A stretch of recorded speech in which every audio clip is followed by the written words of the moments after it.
So we've been talking about functions, and we're going to continue talking about functions by introducing the insert function dialog box, which will help you find the function that you're looking for, and the function wizard, which will help you define the function once you find it. So I've got a worksheet set up with company names, a few thousand of them, and their corresponding ticker symbol that they use when they're traded on the NASDAQ stock exchange.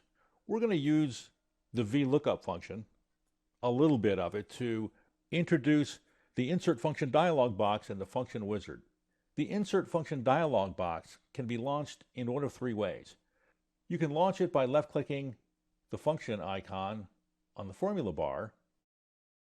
I'm going to cancel that. Or you can go to the Formulas tab, and the insert function icon is located on the left.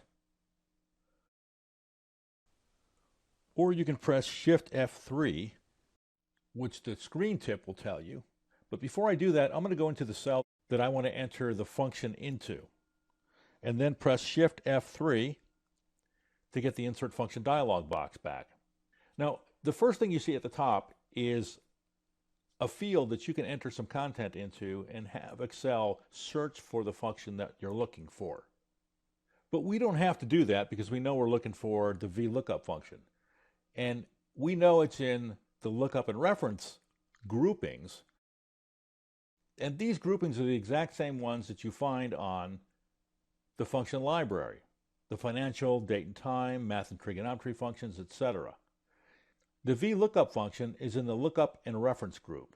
So I'm going to select that, scroll down, and there it is, the VLOOKUP function. When I select one of these functions, I get some information about the function, including first a listing of the arguments, and then a description of what this function is all about. And I can click here and get help on the function if I want to. To load the function into the cell, I can double-click it or left-click OK. At this point, Excel provides the function wizard. The function wizard has a field for each corresponding argument, beginning with, in this case, the lookup underscore value.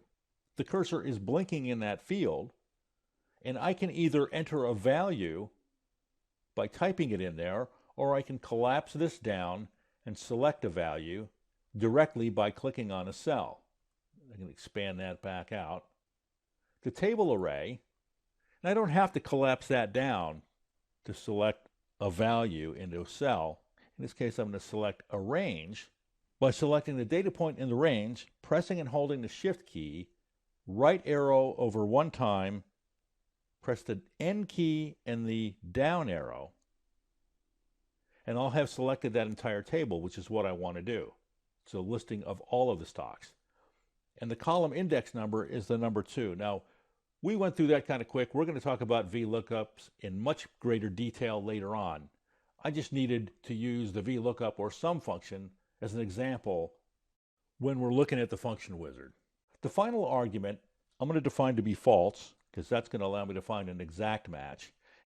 And when I do that, the function wizard has displayed for me in two places what it's going to return for a value for this VLOOKUP function.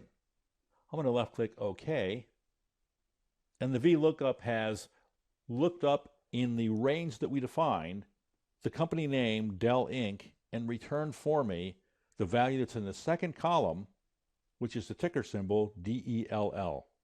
So that was an introduction to the insert function dialog box, which can aid you in finding the function that you want to use. Once you find that function, you can load it into the cell, and you'll be presented with the function wizard, which is a convenient way to define the values for the arguments for the function that you just selected.